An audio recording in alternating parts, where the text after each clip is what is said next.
বয়স ৪০ ছুঁই ছুঁই, দাড়িতে পাক ধরেছে, চেহারায়ও বয়সের ছাপ স্পষ্ট।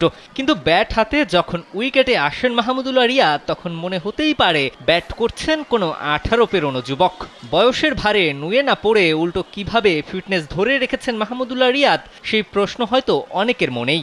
এই যেমন মিরপুরে ২ মাস পরে ব্যাট করতে এসে যেভাবে একের পর এক বল আছড়ে ফেলেছেন বাউন্ডারির ওপারে, তা দেখে এক থ্রোয়ারের জিজ্ঞাসা কিভাবে এখনও ধরে রেখেছেন নিজের ফিটনেস।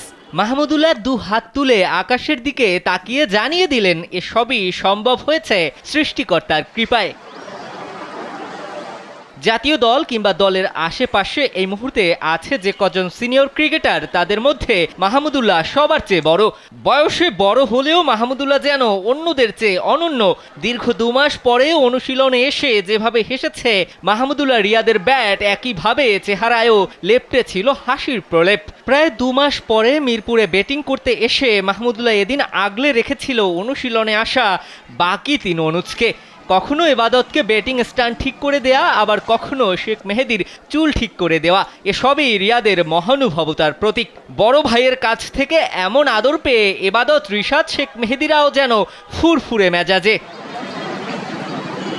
কখনো এবাদতের সঙ্গে জুটি বেঁধে ব্যাট করা, আবার খানিকক্ষণ পরে বল হাতে জুটি বেঁধেছিলেন রিশাদ এবাদতদের সঙ্গেই। সেখানেও চলেছে মাহমুদুল্লাহর খুনসুটি পর্ব।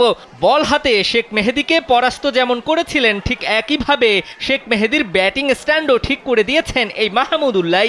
এর উল্টো চিত্রও কিন্তু রয়েছে। নেটে যখন ব্যাট করছিলেন রিয়াদ, তখন এক অদৃশ্য কম্পিটিশন কাজ করছিল শেখ মেহেদী ও রিশাদের সঙ্গে। এই ২ বোলার বারবারই চেষ্টা করে গেছেন অভিজ্ঞ মাহমুদুল্লাহকে পরাস্ত করতে, সেখানেও হয়নি তারা সফল।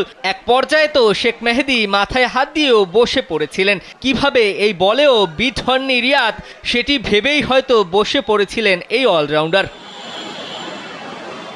রিয়াদ যে বারবারই ভক্তদের জন্য উদার, তার প্রমাণ আবারও মিলল মিরপুরের ইনডোরের বাইরে। অনুশীলন শেষে রিয়াদ যখন ফিরে যাচ্ছিলেন ড্রেসিং রুমের দিকে, তখনই ইনডোরের বাইরে দাঁড়িয়েছিলেন বেশ কয়েকজন ভক্ত। তাদের আবদার একটি ছবি তুলবেন রিয়াদের সঙ্গে।